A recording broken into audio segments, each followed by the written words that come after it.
Welcome to Soar Higher with Jason Ballard, a podcast developed for leaders by leaders to inspire you to reach your highest altitude possible by providing proven strategies, resources, and expert advice to accelerate your personal and professional success beyond what you thought was possible. I'm Joel Weiland, and I'm joined in studio today by your host, Jason Ballard, and today we're going to begin talking about leadership.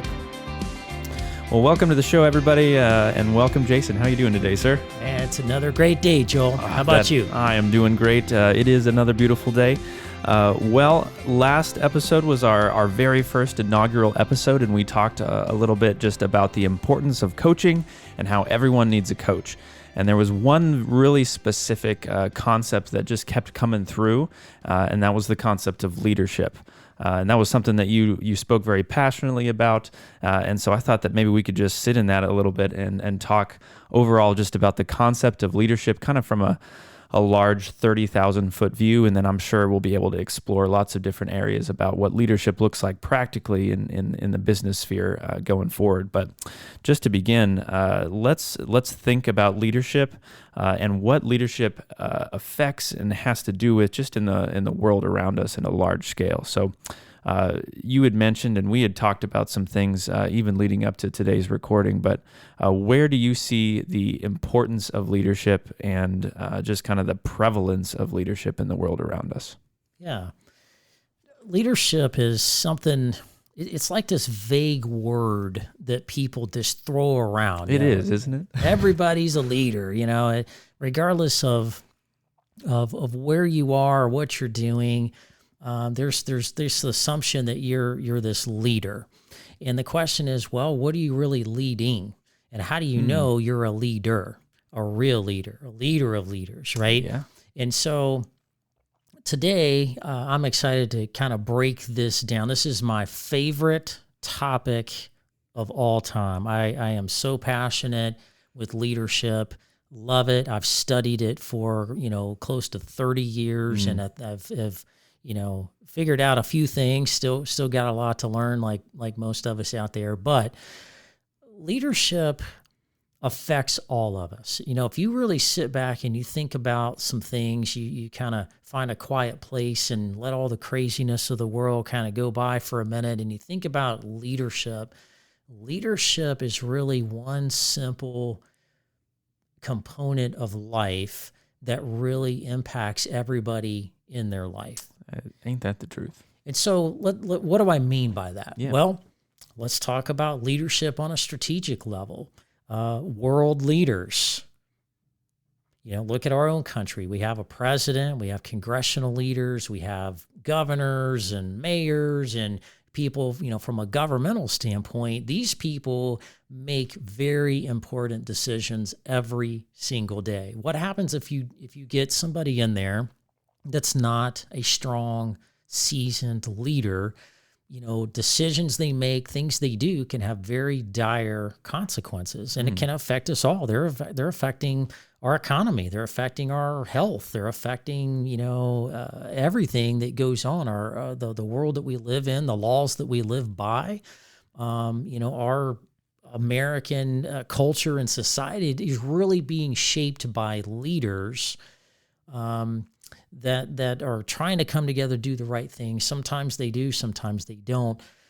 But even if you break this down on a even a smaller level, leaders in churches, pastors, deacons, leaders in your place of business, the owner, the CEO, your supervisor, leaders at the daycare where your kids go to school. There's leaders everywhere, and they have a lot of responsibility. And collectively, when we all do what we do, all of that kind of interconnects at the end of the day, and the decisions that are made, the actions that are taken as a result of leading or doing something in the realm of leadership is really shapes the world that we live in. Isn't that the truth? I mean, I just think the times that I don't watch the news, that doesn't mean that the decisions made by the people that are in Washington or even in City Hall in the city that we live in now, they still affect us just as much. Absolutely. Leadership is prevalent in absolutely every aspect of life. So here's a question for you. Do you have to be recognized as a leader to be one? Does leadership always come with a title? Absolutely not. Leadership, if I could kind of set the stage here of what I'm talking about when I'm speaking of leadership, leadership is not about a title. It's not about a position. It's not about where your office is and how many windows it has. It's not about how fancy of a suit you wear or any of those kind of things. It's not about which end of the conference room table you sit at, and it's not about how much money you make. Leadership, really simply put, Joel, is your ability to move people. One person has the ability to influence another person or a group of people to do something of importance, to do something that's in line with common goals and objectives of whatever that may be, church, home, work, whatever that is. Anybody can be a leader, and at different times people are leaders. It's just a matter of, are you leading the right things at the right time? Because sometimes we get caught up in the world that we live in. It's busy, it's fast-paced, and sometimes we try to be leaders of things that we're really not trained or qualified or really experienced in doing, and that's where people get in trouble. You'll see that in the workforce a lot. What are the top 3 reasons why either customers leave or why employees leave? Well, the first one is a bad leader, a bad boss. Hard to get along with, controlling, the variety of reasons why that happens. The second reason is a bad culture. Well, where's the culture derived from? Well, the leadership sets the culture. And so bad leader, normally there's a bad culture. Sometimes people don't have direct access to the top leaders, but maybe it's just a bad boss. They just don't get along. They fight, or they're just the dynamics just aren't right for them, and it creates a cultural issue where maybe it's not a right fit. The third thing of why people leave is I think equally important as the first two. People, customers or employees will leave because they don't feel valued. They're not being challenged. They're not being pushed. They're not being given opportunities. The leadership around them doesn't see them or even know them well enough to what they're even capable of doing. You have to spend time with people to get to know them, to figure out really what motivates them and really what they're good at and what their passions are, to really motivate them and challenge them to be their best individually and for the greater good of the company. And when those dynamics aren't lined up, usually go south. Yeah, absolutely. Let's take a step back even to how you came to this knowledge and then ultimately this definition of leadership. We had our introductory episode where we talked a little bit about your personal history, but let's return to that for a second and just kind of think about maybe where you came from and the people that you've interacted with over the years, both in your military experience and then ultimately in your business experience.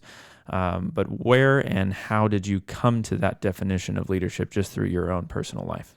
Yeah, well, that's a big answer. It's a few years worth of history, I'm sure. Oh, that is a big answer. Let me simplify it and boil it down as much as I can. A combination of different things. One, it's, obviously seeking out mentors and bosses and people that I liked and respected. I thought really had their act together. I thought were kind of this poster child of leadership and good leadership. I saw good things happening around them. I saw people gravitate to them. I was motivated by them, and I just gravitated to them. So I learned through good leaders that I had the opportunity to be around, and not just, hanging out in the hallways, shooting the bull. I'm talking about on the battlefield when things were really hard and difficult and lives were on the line. I'm talking about in the boardroom. We had to make really, really hard decisions that impacted, the future of the company and the direction it's going in, and people's lives, that surrounded that, et cetera.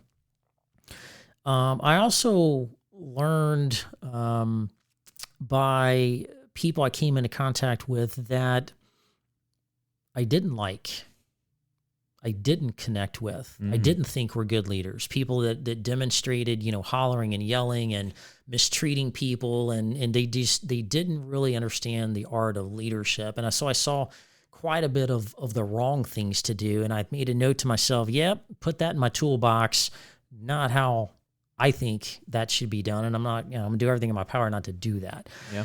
Other thing is, going to schools. I think leadership is a never-ending thing. It's never conquered. It's never defeated. There's never a top of the mountain when it comes to leadership. You are constantly growing and evolving and maturing and learning, from all different facets of life. And so, constantly, going to schools, constantly being around other leaders that were involved in groups and leadership organizations and just a lot of those kind of things where like-minded people can come together and plug in as a community.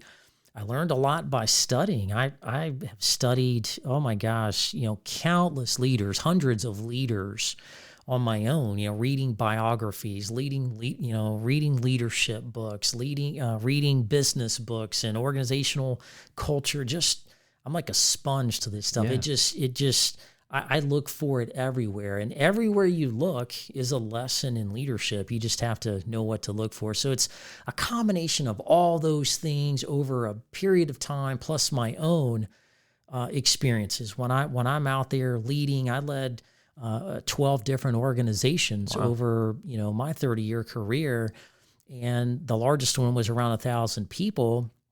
And just going through and earning your stripes, so to speak, as a leader, making mistakes and, just putting yourself out there, being vulnerable, leadership is sometimes taking some risk. It's getting out of those comfort zones to where you can go out there and just put your best foot forward and not worry about having everything needing to be perfect.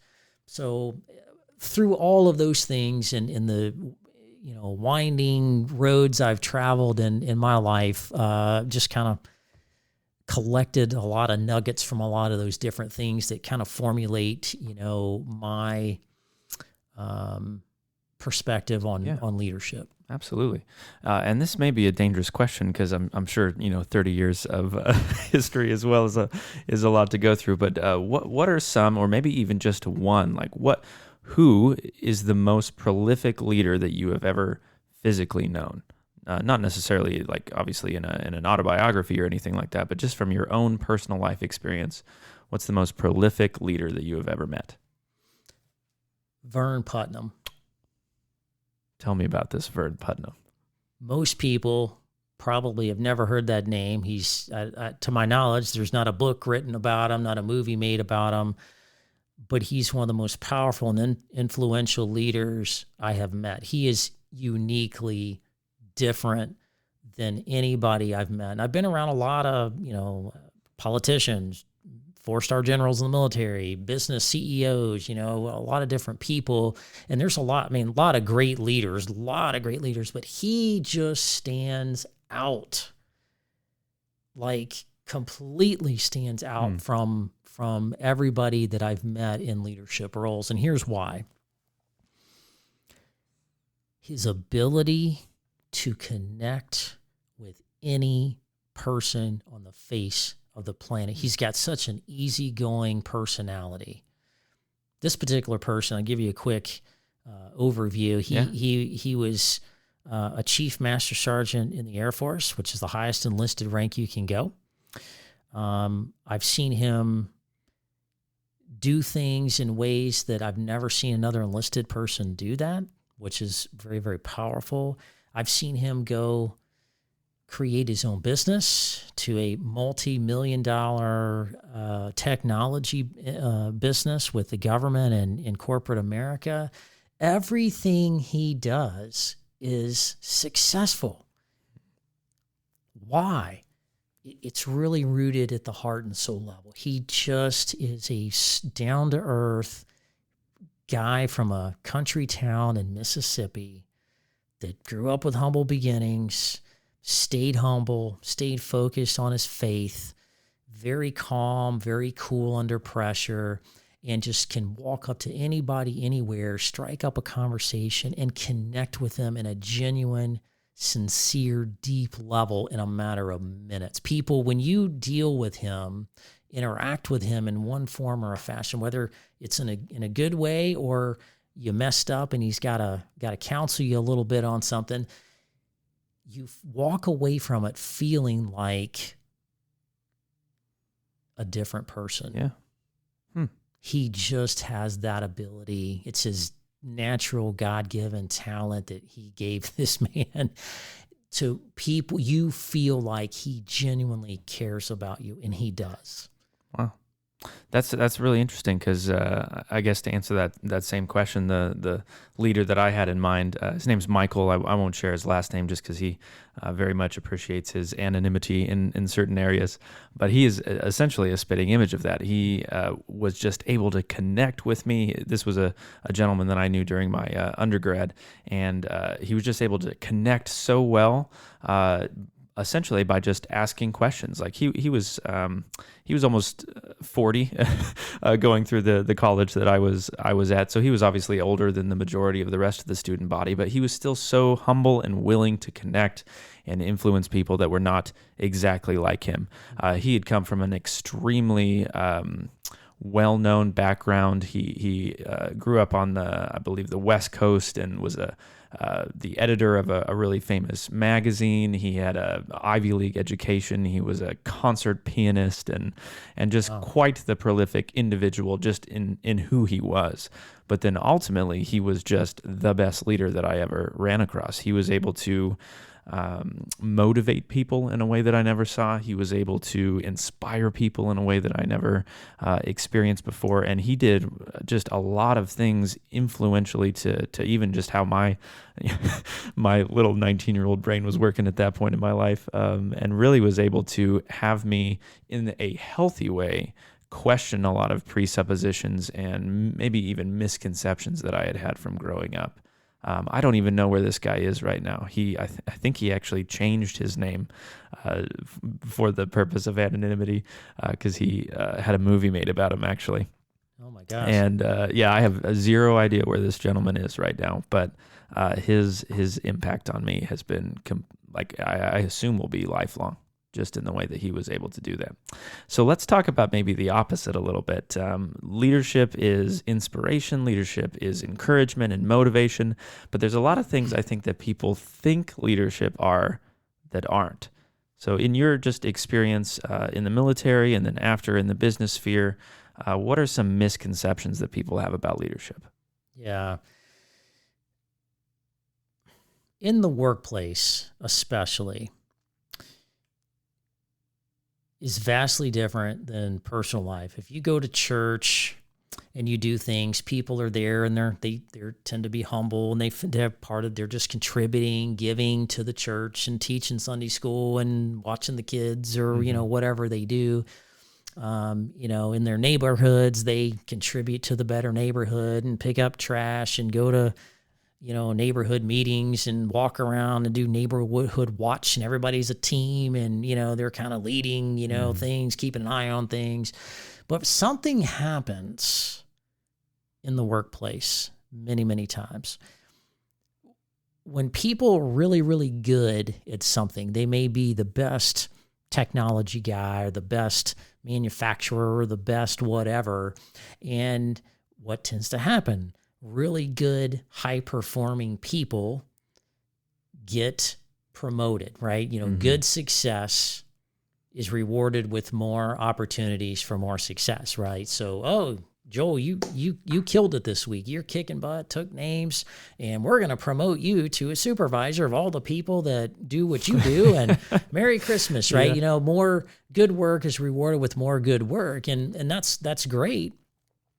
However, as soon as that happens, if certain things didn't happen in that transition, that person's set up to fail minute one. So there's this automatic assumption that if you are a team leader, you're some kind of a frontline supervisor, or even higher, that you're a leader. The word leader automatically just gets wrapped around you in whatever position that is. Like, oh yeah, I'm a leader. I've managed 4 people over here in this part of the company, and that's great, but are you really a leader? And so leadership and management are not the same things. And what made you successful yesterday doing something doesn't make you successful tomorrow, right? And so where I see people get in trouble is they kind of just like assume this leadership thing. Well, leadership is learned. It has grown over a period of time. I mean, like I was talking about earlier, it took me, 10, 15 years of really studying before I felt I was really a valuable, impactful, influential leader that was really hitting on all cylinders. Because it is something you have to study independent. And that's another mistake that people make. They like, oh, well, I was a technician here. Now I got promoted to supervisor. Now I'm a manager. Now I'm a director. Now I'm a VP. And they don't study leadership. They're really good at whatever their functional, expertise is. They may read a book on management. They may go get a John Maxwell book on the 12 irrefutable laws of leadership and kind of start putting their toe in the water.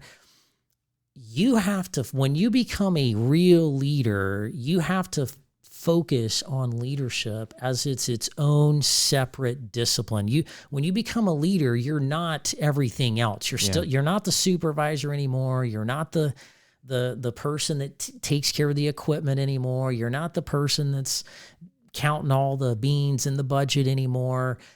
You're a leader, and that comes with a whole new set of responsibilities, and you have to be trained and qualified, and you have to study that just as much as you studied in high school and in college on the particular field you went into. You have to invest in that to really do it. Most people don't think about it that way. And they just say, well, I just keep doing what I'm doing and supervise more people and write more reports. And I'm just the best at whatever I'm specifically good at. Yeah, it's just like, a magnet just kind of comes to you, and you're automatically assumed to be a leader. When they really, and many times, if truth be known, they really don't understand what leadership's about. And so management, if you're a supervisor and a manager, that is really at the essence about things.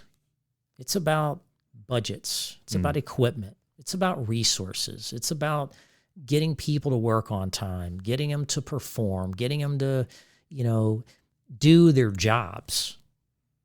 The company or whatever is paying them to do something. They're giving them compensation and benefits to do whatever it is they were hired to do, and your job as a supervisor is to make sure they do it. Leadership is not about things. It's about one simple thing. It's about people. Ooh, yeah. It is solely about people. Motivating people. Listening to people. Identifying their strengths. Identifying their weaknesses, figuring out what they're really the best at, aligning the best that they have to offer that may or may not have been on their resume, may or may not have aligned with the quote-unquote job description they were brought into, but really pulling that out of them and figuring out how to leverage them in a way that can make the most difference. For the organization, for the team, the company, but more importantly, for the individual. Yeah. And so, of course, my first reaction is to just ask you, what does it take to be a good leader? Or what does it look like to be a good leader? But I think I want to go even farther back and ask, like, what are some of the pre-requirements or presuppositions that a leader has to have to be successful? Like, what does that person need to be thinking? Are there, like, character qualities that person has to have? Tell us a little bit about, like, what does it take before you can be a successful leader? Who do you have to be? Yeah. Well, quite a few things there. I'll give you a few to start with here. One, what's the difference between a leader and anybody else? What's the difference between a leader and other leaders? What's the difference between a leader and a leader of leaders? One simple thing, Joel. They decided to be a leader. Choice. Wow. The most successful leaders at some point in their life got out of bed, they wiped the sleep out of their eyes, their feet hit the floor, and they decided they wanted to be a leader. For whatever reason. It could be selfish reasons. It could be more money. It could be I want that title. People are motivated by different things. But for whatever those reasons may be, they got up and decided, I'm going to be a leader. I'm going to be a VP. I'm going to, be in a position of leadership. It could be, they just had skills and abilities and they're really good at those kind of things. It could be a number of different things.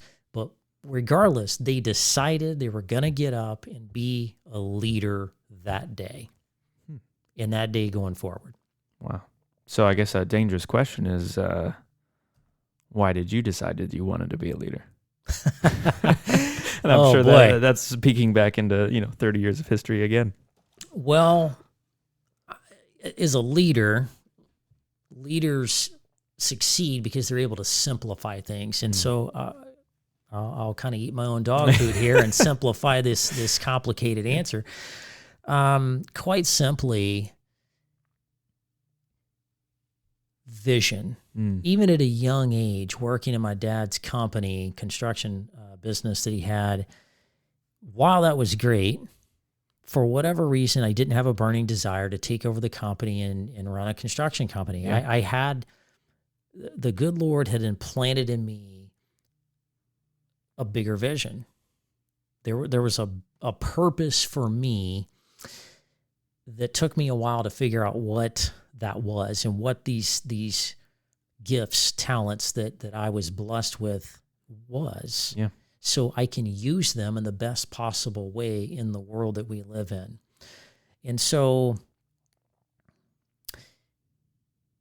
vision is seeing things bigger than most people can see. Most people walk around and it's their hands in front of their face. Yeah. It's kind of, they get lost in the weeds and, can't see to the forest due to the trees kind of thing. And not looking past the next vacation. I'm always looking out. I'm always looking in the future. I'm always looking in broader ways. Not that I can't break things down and get in the weeds if I need to, but that's just me and my vision. The other aspect of vision is seeing things that other people can't see.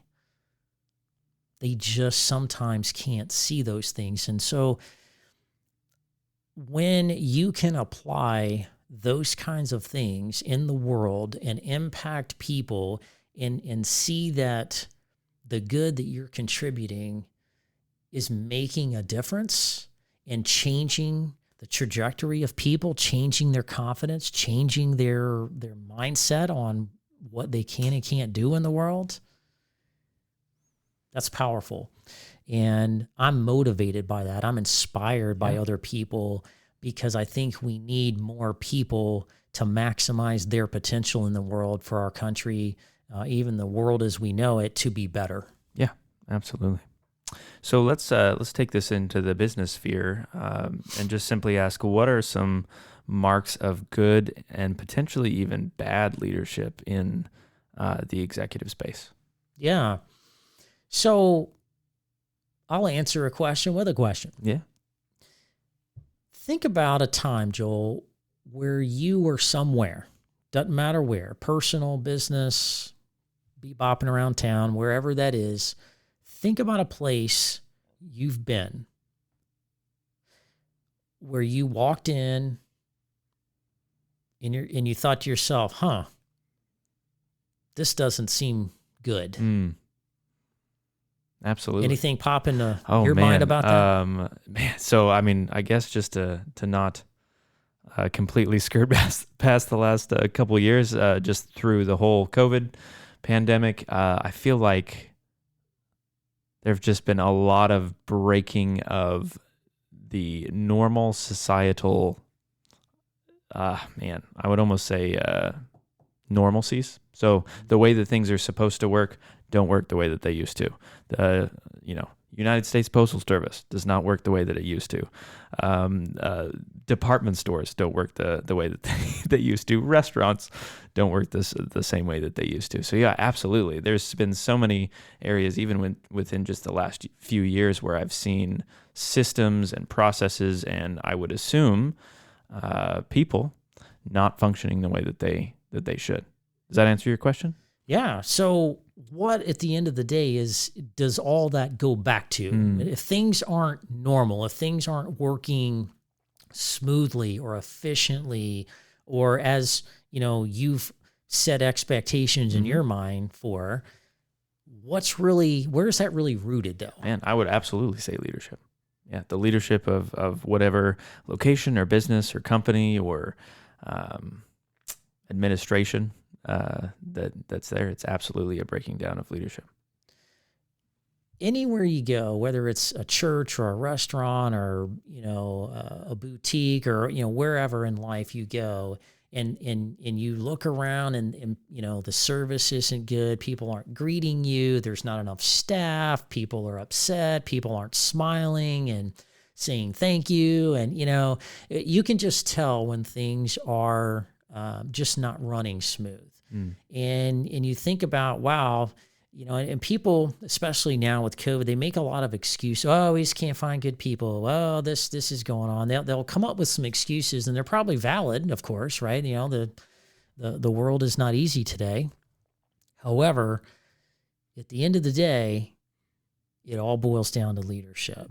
Either the leadership's not seeing it, the leadership's not engaging it, or they don't know how to engage it to fix it. And so if it persists, then you're stretching the limits of the people in charge because they're being faced with challenges that's overcoming them, and they're not able to get back in front of it and lead through it. And it's just managed chaos. It's just, reacting and trying to keep your head above water to live another day through the bad day, right? Yeah, and hope it gets better tomorrow, and hopefully gas prices go down, and hopefully, COVID goes away, and all these things kind of, go back to normal. But what if they don't go back to normal? What if the future isn't what it used to be? What if we keep going forward with new norms, evolving new norms?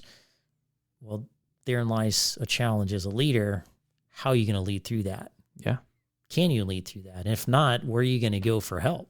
Yeah, certainly. So in your experience as a business coach, let's make it kind of real and personal. What are some of the most valuable things that you've been able to teach and coach people in over the last couple of years because of the worldwide breakdown of leadership? Yeah. Went into a company one time a few years ago, before COVID, manufacturing company, was talking directly with the CEO, met me at the door, walked me in, got a little badgy thing and signed in, and I'm all legit and legal, and we're walking around, and I asked the gentleman, I say, hey, can you show me around, show me your place, and And normally business people get really excited about that. They're really prideful about their place, and they want to show it off, and they get them talking. So he walks me around, and he's walking me in all these different places. And I just was observing and watching and listening. And after about 20, 25 minutes, we go back into his office and we are continuing our conversation we had a few days prior to that and kind of picking back up. He had not signed him, I hadn't signed him as a client yet. We're kind of in that final stages and answering questions and, kind of figuring out how we need to work with him and tailor, things to him to make things go with, achieve the things he wanted to achieve. Well, as we get into our discussion, he starts talking about problems in the company, and he's clearly frustrated. His voice is fluctuating. He's talking in a high pitch, and he's annoyed and frustrated, and he's a lot of blaming going on. I can't find good people, and this didn't work, and that didn't work, and and this person didn't do this, and I'm sitting there and I'm writing notes and I'm just listening, and it just kind of dawned on me after about 10 minutes of listening to him, the real root of where we need to start working with this gentleman is really at leadership. It's at the top. And I had made some mental notes when I was walking around. People were looking down. When we would walk around and this gentleman would walk through the hallways and the cubicles and the floor space where they were building their products, people kind of turned away. They didn't embrace him. Hey, there's the boss. Hey, no Some high fear five. there, or I don't know. I don't know if it was fear, but there was clearly some disconnects there of some sort. I just kind of picked it up. Well, we get towards the end of this conversation, and I say, well, what do you think is contributing to these challenges? And I'm kind of setting him up here with some questions to see if he'd pick up on it, and we can narrow down on where we want to start with him and his company. He didn't get it. I said, well, Mr. Jones, by then one of the employees had walked by, and I say, what's that gentleman's name?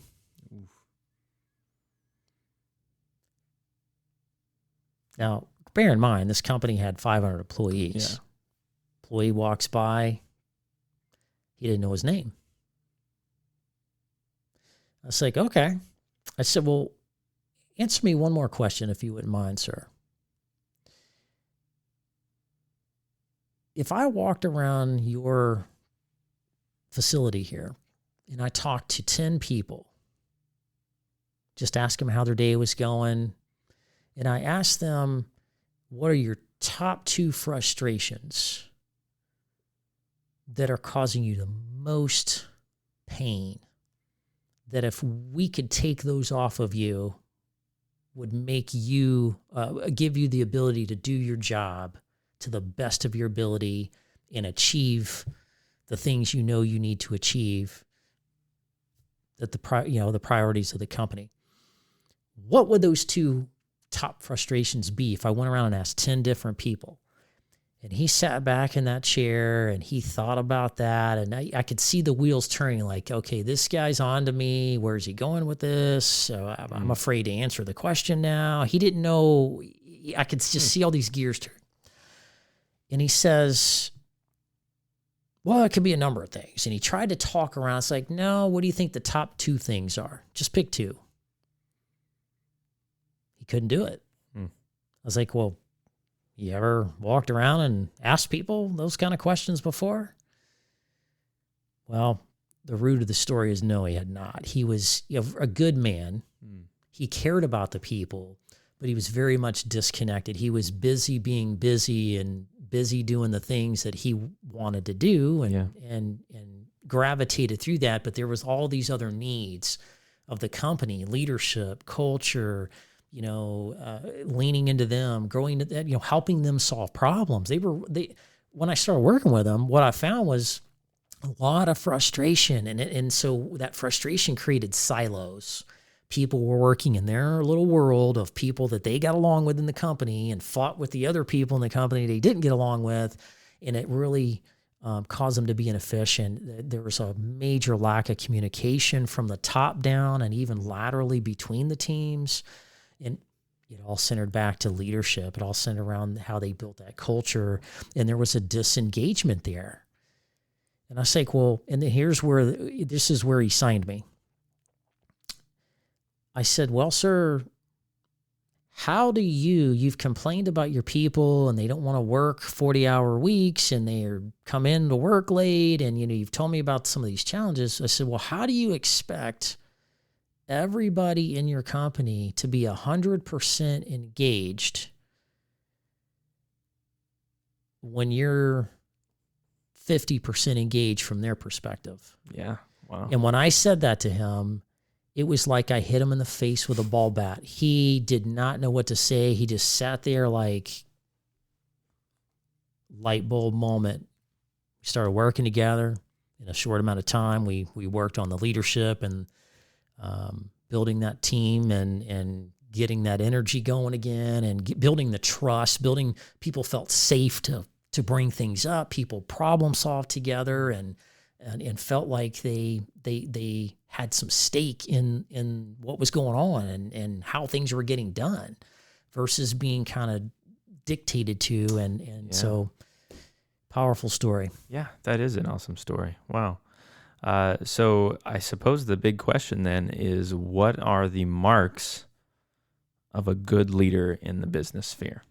Like, obviously, that was an excellent story to see how someone can easily get into the wrong place if they're disconnected from their workforce, if they don't take ownership and are blaming other people for most likely their own shortcomings. But what are just a couple just quick and maybe easy to wrap mind around kind of marks of good leadership? What do leaders do? Yeah.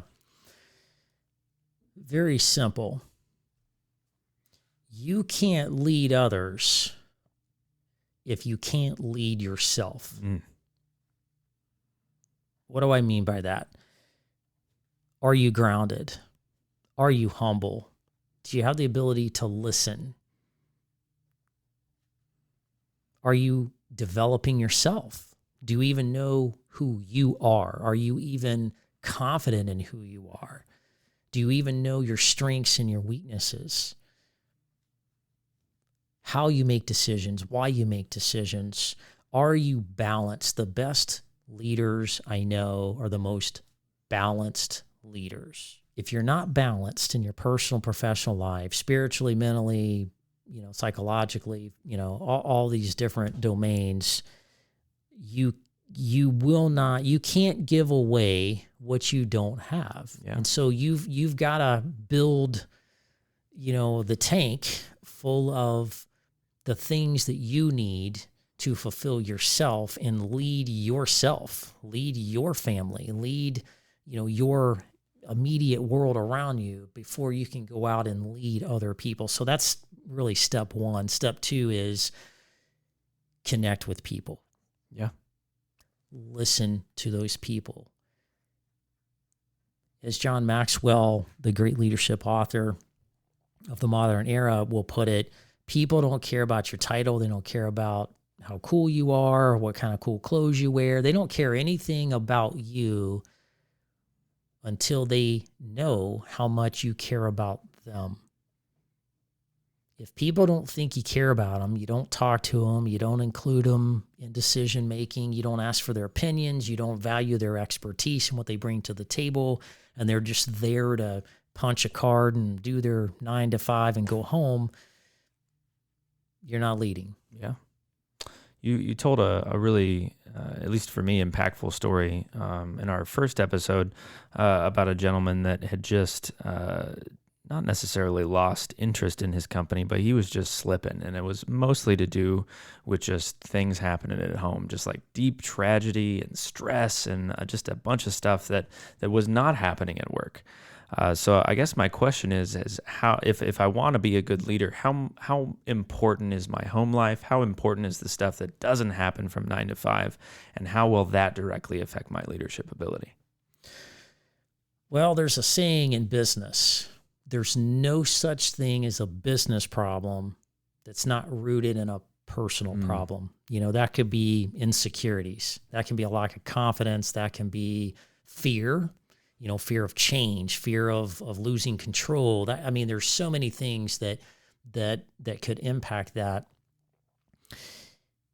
Like I said before, if you can't lead yourself, you cannot lead others. Everybody goes through ups and downs in their life and in their personal life. I've been in leadership positions and I've had, tragedy hit me personally. I've gone through some tragic experience personally, or somebody in my family's gone through something very tragic, and life happens. You can't prevent it. It's just going to happen.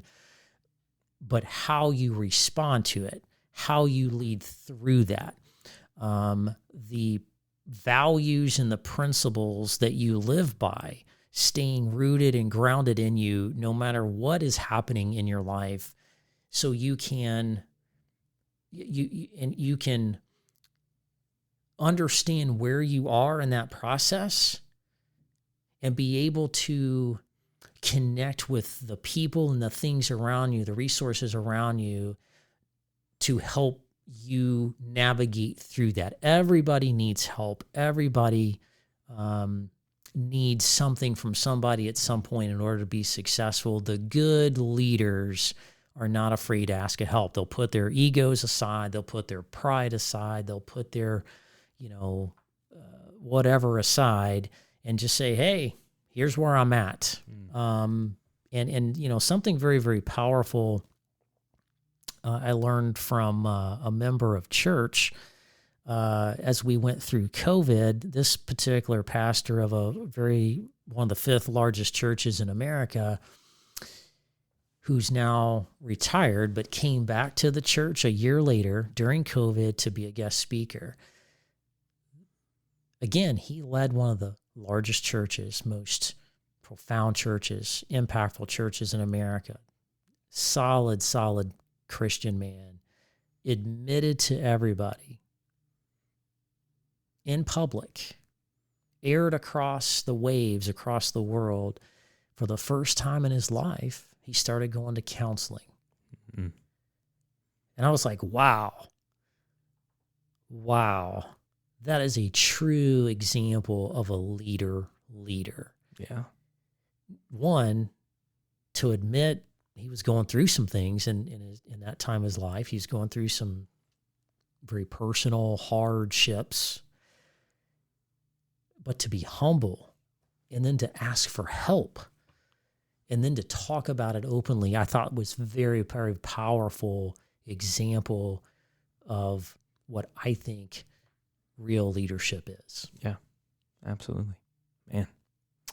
Well, we're kind of getting to the end of our time here today, but just wrapping up with a couple kind of quick zinger kind of questions. If I were a young executive or just someone that wanted to learn more about leadership, you being a gentleman that's had 30 years of intense study on leadership, where would I start with just some simple resources? Maybe a book to read, another podcast to listen to. If I can't hire Jason Ballard because I don't live in Louisville, Kentucky, where would I start? Well, let me correct you there, Joel.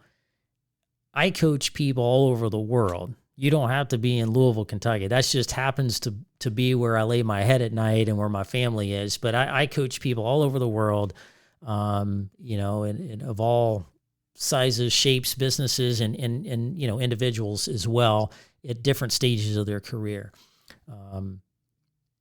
If you're a young person that's kind of starting off and growing, and you see potential for yourself and other people see potential for you, and you've got, aspirations of leading and being in leadership, and that's something you're really passionate about, start early. Just like investing in the stock market and real estate or whatever, start early, do some of the basics, go to the bookstores and start reading the John Maxwell books, start reading, books that other authors, other business people.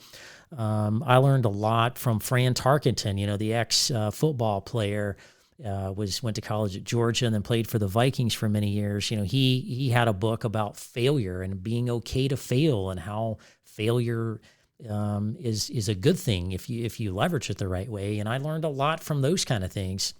So start by just getting some books and getting in a rhythm of reading and studying and just learning little gold nuggets. Read 5-10 pages a night and just get yourself in the habit of just constantly keeping your mind open and learning. And when you get opportunities to go to some schools here in Louisville, we're blessed to have something called the Leadership Louisville, which is a leadership organization that's open to all of the community, whether you're in the nonprofit, government, or for-profit space, small businesses, big business, doesn't matter. They have forums. They just had a few weeks ago, they just had a big leadership summit. They had the guest speaker was from Run DMC. He's one of the singers in that rap group from many years ago. He gave a very prolific and heartwarming story about his life and his journey and how mental health really had an effect on him. And it was a story about leadership and overcoming and teaching others. So look for those kind of things in your community to connect to. I guarantee you there's something, community-wise, church-wise, or whatever that you can start connecting to connect with other leaders. Start building your network of other leaders that are like-minded, that you feel comfortable with, and because nobody succeeds by themselves. And again, you're only as strong as the people you surround yourself with. I would start there and then, look into some other things from there. And again, through the podcast, we're going to be talking about a lot of these different things. We're going to be breaking these things down on segmental levels. We'll be having experts come in and talk about ways to do these things. So stay tuned more for that. But that's where I would start. All right, Jason, kind of our last question, and I don't want to do too much on this because I think we could probably make this an entire episode, but are leaders born or are leaders made? Neither. Ooh, that's a very unsatisfying answer. We're definitely going to have to do an episode on that. Neither. Awesome. Wow. Well, friends, I think, I'm excited to hear the full answer to that question, but we're all out of time for today. So thank you so much for listening to Soar Higher with Jason Ballard. All of our social links for LinkedIn and Facebook and Instagram will be in the show notes. Please like and subscribe. We're always looking for new ways to interact with our listeners. If you're interested in learning more specifically about Jason and his work as a business and executive coach, please visit soarhighercoaching.com. That's soarhighercoaching.com. Join us next week as we provide more insight on how to overcome the latest business and career challenges people are facing today in the workforce and then ultimately even in their personal lives. Thank you for joining us, and we'll see you next week.